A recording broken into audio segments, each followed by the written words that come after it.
Magic അവനിലേക്ക് സ്വാഗതം. എല്ലാ മാന്യ പ്രേക്ഷകർക്കും മാജിക് അവൻ്റെ പുതുവത്സരാശംസകൾ. Happy new year. അപ്പം നമ്മളൊരു പുതിയ വർഷത്തിലേക്ക് കടന്നിരിക്കുകയാണ്. 2016. ഒരുപാട് പ്രതീക്ഷകളും നല്ല നല്ല സ്വപ്നങ്ങളും ഒക്കെ ആയിട്ടുള്ളൊരു നല്ലൊരു വർഷമാകട്ടെ നിങ്ങൾക്ക് എല്ലാവർക്കും. അപ്പോൾ നമ്മളുടെ മാജിക് അവനിലും നല്ല നല്ല വിഭവങ്ങൾ നിങ്ങൾക്കായിട്ട് തയ്യാറാക്കാൻ എനിക്ക് സാധിക്കട്ടെ എന്ന് ഞാൻ സ്വയം പ്രത്യാശിക്കുകയാണ്. എന്തായാലും ഇന്ന് നമ്മളൊരു നല്ലൊരു വിഭവത്തോടുകൂടി തന്നെ നമ്മളുടെ ഈ വർഷത്തെ മാജിക് അവൻ്റെ യാത്ര തുടങ്ങാം. അപ്പോൾ ഇന്നത്തെ ആദ്യത്തെ ഐറ്റം എന്താണ്? ഒരു വെജിറ്റേറിയൻ ആയാലും, ഒരു പ്യുവർ വെജിറ്റേറിയൻ എന്നാൽ എല്ലാവർക്കും ഇഷ്ടപ്പെടുന്നൊരു വിഭവം തന്നെ ആകാം. ഇതിൻ്റെ പേര് ടൊമാറ്റോ മസാല റൈസാണ്. ശരിക്കും പറഞ്ഞാൽ ടൊമാറ്റോ റൈസ് നമ്മൾ മാജിക് അവനിലൂടെ കാണിച്ചിട്ടുണ്ട്. അപ്പോൾ ടൊമാറ്റോ റൈസ് തന്നെ വ്യത്യസ്തമായ രീതിയിൽ പല വീടുകളിൽ തയ്യാറാക്കുന്നുണ്ട്. അപ്പോൾ ഏത് രീതിയിൽ വേണമെങ്കിലും ചെയ്യാം. അപ്പോൾ നമ്മൾ തന്നെ വ്യത്യസ്തമായ ഒരു ടൊമാറ്റോ റൈസ് കാണിച്ചിട്ടുണ്ട് മാജിക് അവനിൽ. പക്ഷേ ഇത് അതിൽ നിന്നും വ്യത്യസ്തമായ മറ്റൊരു ടൊമാറ്റോ റൈസ്. ഇത് ടൊമാറ്റോ പ്ലെയിൻ റൈസ് അല്ല, ടൊമാറ്റോ മസാല റൈസാണ്. കുറച്ച് ഡിഫറെൻ്റാണ്, കുറച്ച് വ്യത്യസ്തമാണ്, എന്നാൽ ഉണ്ടാക്കാൻ വളരെ എളുപ്പം. അപ്പോൾ ഇതെങ്ങനെയാണ് തയ്യാറാക്കുന്നത് നോക്കാം. അതിനുവേണ്ടി ചേരുവകൾ എന്തൊക്കെയാണെന്ന് നോക്കാം.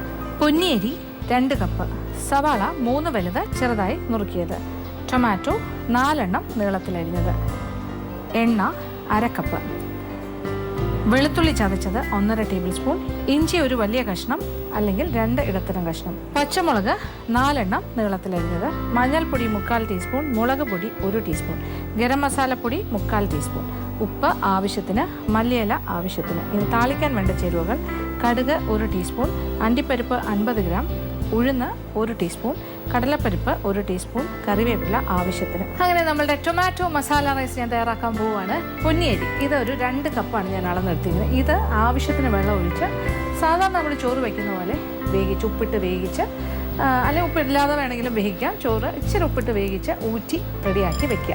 അപ്പോൾ ആവശ്യത്തിന് വേവിച്ചെടുത്ത ചോറാണ്. ഇതിപ്പോൾ നമ്മളുടെ വീട്ടിൽ ചോറ് ഉച്ചയ്ക്ക് ഉണ്ണാനായിട്ട് ഉണ്ടാക്കുന്ന പോലെ തന്നെയാണ്. സാധാരണ നമ്മൾ ചോറിന് എങ്ങനെയാണ് വെള്ളത്തിൽ അരി വേവിച്ച് എടുക്കുന്നത്? വറ്റിച്ചെടുക്കുകയല്ല, ഊറ്റിയെടുക്കുകയാണ്.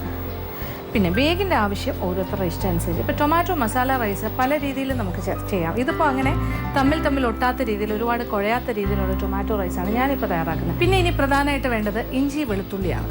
അത് ഒന്നുകിൽ പ്രത്യേകം ചതച്ചെടുക്കാം, അല്ലെങ്കിൽ ഒന്നിച്ചായിട്ട് ചതയ്ക്കാം. അപ്പോൾ ഏകദേശം ഒരു 2-3 ടേബിൾ സ്പൂണോളം വരും ചതച്ച് കഴിയുമ്പോൾ. ഇനി ഏത് എണ്ണയാണ് നമ്മൾ ഉപയോഗിക്കുന്നത്? ഏതെങ്കിലും തരം റിഫൈൻഡ് ഓയിലാകാം, അല്ലെങ്കിൽ ഗ്രൗണ്ട് നട്ട് ഓയിൽ, കപ്പലണ്ടി എണ്ണയിലാണെങ്കിലും നല്ലതാണ്. അപ്പോൾ ഇനി അടുപ്പ് കത്തിച്ച ചൂട് കെട്ടുള്ളൊരു പാത്രം, എണ്ണ ഇച്ചിരി കൂടുതലിരിക്കട്ടെ. നമുക്ക് ഇതെല്ലാം, ഈ റൈസ് എല്ലാം വഴണ്ട് വരാനുള്ളതാണ്. ഏകദേശം ഒരു 1/4 കപ്പിൽ കൂടുതൽ എണ്ണ വേണം. ഏകദേശം 1/2 കപ്പോളം എണ്ണ. കാര്യം 10 കപ്പ് ചോറാണുള്ളത്. അപ്പോൾ ഇതെല്ലാം ഇങ്ങനെ വഴണ്ട് വരണ്ടേ. അപ്പം നമ്മൾക്കിതിൽ നെയ്യ് അങ്ങനത്തെ ഒന്നും നമ്മൾ ചേർക്കുന്നില്ലല്ലോ. എല്ലാം കൂടി ചേർത്താണ് ഇത്രയും എണ്ണ. കടുക് 1 ടീസ്പൂൺ. കടുക് പൊട്ടി തുടങ്ങുന്നു. ഇതിലേക്ക് 1 ടീസ്പൂൺ കടലപ്പരിപ്പ്. പിന്നെ വേണ്ടത് 1 ടീസ്പൂൺ ഉഴുന്ന് പരിപ്പ്. എല്ലാം ഓരോ ടീസ്പൂൺ ചേർക്കുകയാണ്.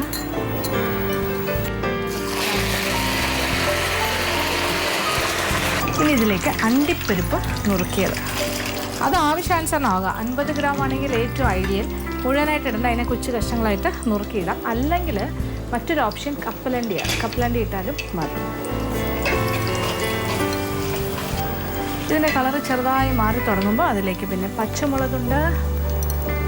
ഒരു 4-5 പച്ചമുളക് 2ആയിട്ട് മുറിച്ചിട്ട്, പിന്നെ കുറുകെ മുറിച്ചത്, നെടുകെ മുറിച്ചിട്ട് കുറുകെ മുറിച്ചത്. പിന്നെ അത് കഴിഞ്ഞ് സവാള അരിഞ്ഞത്. ഏതാണ്ടൊരു 4 സവാള, 3 മുതൽ 4 സവാള വരെ ആകാം. തീരെ ചെറുതായിട്ട് മുറിക്കണം എന്നില്ല, ചെറുതായി നുറുക്കിയത്. തീരെ ഫൈൻലി ചോപ്ഡ് അല്ല, ഇച്ചിരി കൂടെ വലുതാണെങ്കിലും കുഴപ്പമില്ല. അണ്ടിപ്പരിപ്പിൻ്റെ നിറവും മാറി തുടങ്ങി. പച്ചമുളകും 4-5 പച്ചമുളക്.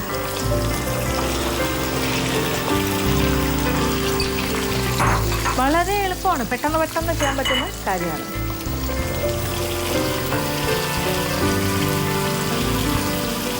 എല്ലാം കൂടി കിടന്ന് നന്നായിട്ടൊന്ന് മൂക്കണം. അപ്പോൾ സവാളയുടെയൊക്കെ നിറം മാറുന്ന ആ ഒരു സ്റ്റേജിലേക്ക് വരണം. അപ്പോൾ സവാള ഒന്ന് ചെറുതായി ഒന്ന് വാടി തുടങ്ങുമ്പോൾ അതിലേക്ക് ഒരു കാര്യം കൂടെ ചേർക്കണം. പ്രധാനപ്പെട്ട കാര്യം തന്നെയാണത്, നമ്മുടെ ഇഞ്ചി വെളുത്തുള്ളി ചതച്ചത്. ഇതെല്ലാം കൂടി കിടന്ന് ഒന്നിച്ച് മൂത്താൽ മതി. ആദ്യമേ ഇഞ്ചിയും വെളുത്തുള്ളി ഇട്ട് മൂപ്പിച്ച് കളർ മാറിയിട്ട് സവാള ഇടുന്നതിനെക്കാട്ടിലും ഈ സ്റ്റേജ് ഇടുന്നതായിരിക്കും കുറച്ചുകൂടെ ബെറ്റർ. ഇതെല്ലാം കൂടി കിടന്ന് ഒന്നിച്ച് മൂത്ത് കിട്ടും.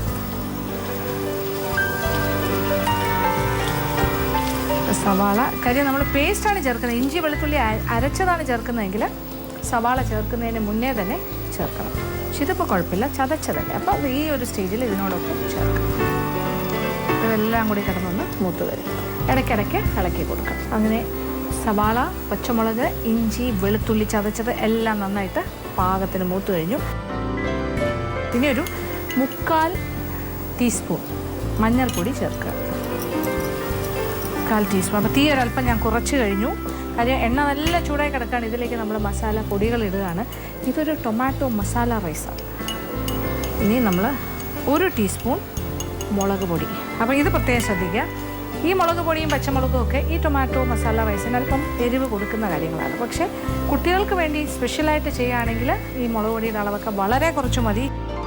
അതിനോടൊപ്പം നമ്മളൊരു 1/4 ടീസ്പൂണോളം ഗരം മസാല പൊടിച്ചത്.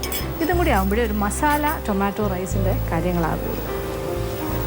അപ്പോൾ മസാലയുടെ ഒരു ഇറച്ചിയുടെയൊക്കെ ഒരു മണം വന്നു തുടങ്ങി. പക്ഷേ നമ്മുടെ ഇത് പ്യുവർ ഐറ്റമാണ്, പ്യുവർ വെജിറ്റേറിയൻ. ഇനി നമ്മൾ ഈ 3 കാര്യങ്ങളും മഞ്ഞൾപ്പൊടി, മുളക് പൊടി, ഗരം മസാലപ്പൊടി ഇതെല്ലാം ചേർത്തൊരു മണം വന്നു കഴിഞ്ഞു, മൂത്തും. ഇനി ടൊമാറ്റോ. ഇത് 4 ടൊമാറ്റോ ആണ്. തീ കുറച്ച് വെച്ചിരിക്കുമായിരുന്നു, ഇനി തീ കൂട്ടാം. ഇനി ഈ ടൊമാറ്റോ കൂടി ഒന്ന് നന്നായിട്ട് വാടി ഒരു കുഴമ്പ് രൂപത്തിലേക്ക് മാറും. വേണമെങ്കിൽ ഒരല്പം ഉപ്പും കൂടി ഈ സ്റ്റേജിൽ ചേർത്ത് കൊടുക്കാം. സവാള വഴറ്റുന്ന സ്റ്റേജിലും ചേർക്കാം, പിന്നെ ടൊമാറ്റോ ഇടുന്ന സ്റ്റേജിലും ചേർക്കാം. ഇപ്പോൾ ടൊമാറ്റോ ഒന്ന് വെന്തൊന്ന് കുഴയണം. ഒരു കുഴമ്പ് പാകമായി മാറും.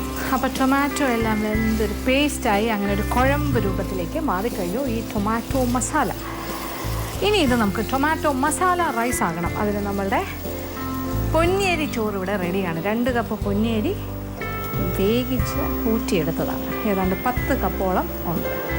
കുറേശ്ശെ ഇട്ട് ഇളക്കിയെടുക്കാം. കുറേശ്ശെ ഇട്ട് ഇളക്കിയെടുക്കാം.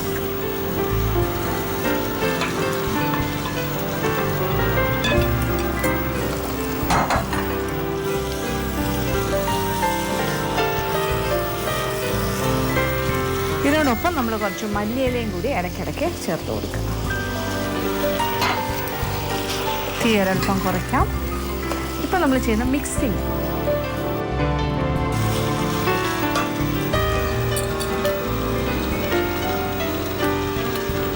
അങ്ങനെ നമ്മൾ 10 കപ്പ് റൈസും ഇതിലേക്ക് ചേർത്ത് കഴിഞ്ഞു. അപ്പോൾ 2 കപ്പ് അരി. കുറച്ചുകൂടി മല്ലിയില ചേർക്കാം.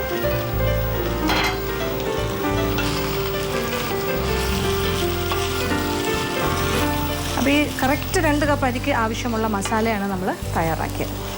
നല്ല രീതിയിൽ യോജിപ്പിച്ചാൽ മാത്രം മതി. ഉപ്പൊക്കെ പാകത്തിനുണ്ടോ എന്ന് നോക്കുക, ഇല്ലെങ്കിൽ ആവശ്യാനുസരണം ഉപ്പ് ചേർത്ത് ക്രമീകരിക്കുക. പിന്നെ നന്നായിട്ട് ഇളക്കി യോജിപ്പിച്ചാൽ മതി. അങ്ങനെ നമ്മളുടെ ടൊമാറ്റോ മസാല റൈസ് ഇവിടെ റെഡിയായി കഴിഞ്ഞു. നല്ല മണമുള്ള നല്ല രുചിയുള്ള ഒരു മസാല റൈസ്. ഇനി വിളമ്പ് പാത്രത്തിലേക്ക് മാറ്റാം. അങ്ങനെ നമ്മളുടെ ടൊമാറ്റോ മസാല റൈസ് ഇവിടെ ഞാൻ വിളമ്പി വെച്ച് കഴിഞ്ഞു. ഇനി ഇതിൻ്റെ മുകളിലൊരു ചെറിയ അലങ്കാരം സിംബോളിക്കായിട്ട് നമുക്ക് ടൊമാറ്റോ കൊണ്ട് തന്നെ അലങ്കരിക്കാം. ചെറിയൊരു ടൊമാറ്റോ റോസ് വെച്ചിട്ട് മതി. ഇനി കൂടുതൽ കാര്യങ്ങളൊന്നും വേണ്ട. ഓവറായിട്ട് നമ്മൾ അലങ്കരിക്കേണ്ട ആവശ്യമില്ല. പിന്നെ ഇത് ഈ അളവിൽ നിന്നും ഏകദേശം 6 പേർക്ക് സുഖമായിട്ട് കഴിക്കാൻ സാധിക്കും. അപ്പോൾ ഇത് വളരെ ഇക്കണോമിക്കലാണ്. സത്യം പറഞ്ഞാൽ വലിയ പൈസ ചിലവില്ലാതെ ചെയ്യാൻ പറ്റുന്ന ഒരു റൈസാണ്. ഒരു വീട്ടിലൊരു ഫംഗ്ഷൻ ഉണ്ടെങ്കിൽ നിങ്ങൾക്കൊരു ഐറ്റമായിട്ട് വയ്ക്കാം. 10 പേർക്ക് വരെ കഴിക്കാം. കൂട്ടത്തിൽ ചപ്പാത്തിയും കൂടി ഉണ്ടെങ്കിൽ, അതായത് എക്സ്ട്രാ എന്തെങ്കിലും ഒരു ഐറ്റം ഉണ്ടെങ്കിൽ, ചപ്പാത്തിയും ഒരു കറിയും കൂടി ഉണ്ടെങ്കിൽ ഇതിൻ്റെ കൂടെ കുറച്ച് റൈത്ത, തൈരൊഴിച്ചൊരു സാലഡ്, അച്ചാർ, പപ്പടം ഉണ്ടെങ്കിൽ ധാരാളമായി. അതല്ല ഇത് മാത്രമാണെങ്കിലും ഒരു 6 പേർക്ക് കഴിക്കാനുള്ള ക്വാണ്ടിറ്റി ഉണ്ടാവും. നമുക്ക് 2 കപ്പ് അരിയിലാണ് ഞാൻ ഇത്രയും ഉണ്ടാക്കിയത്. 2 കപ്പ് പൊന്നിയരി ഏകദേശം ഒരു 1/2 കിലോയും ഇച്ചിരി കൂടെ വരുള്ളൂ 2 കപ്പ് എന്ന് പറഞ്ഞാൽ. പിന്നെ ഒരു 4 ടൊമാറ്റോ, ഒരു 4 സവാള, 4 പച്ചമുളക്, കുറച്ച് ഇഞ്ചി വെളുത്തുള്ളി ചതച്ചത്, ഗരം മസാലപ്പൊടി, മുളക് പൊടി, മഞ്ഞൾപ്പൊടി, പിന്നെ കുറച്ച് താളിച്ച കാര്യങ്ങൾ. അതിൽ അണ്ടിപ്പരിപ്പ് ഇടുന്നതിന് പകരം കപ്പലണ്ടി ഇട്ടാൽ കുറച്ചുകൂടി ലാഭം. കടുക്, പിന്നെ എന്താ പറയുക, ഉഴുന്ന് പരിപ്പ്, കടലപ്പരിപ്പ്, കറിവേപ്പില, ഇത്രയൊക്കെ ഉള്ളൂ. ധാരാളം മല്ലിയില. എളുപ്പത്തിൽ ഉണ്ടാക്കാമല്ലോ അല്ലേ? അപ്പോൾ തീർച്ചയായിട്ടും തയ്യാറാക്കുക. എല്ലാവർക്കും ഇഷ്ടം.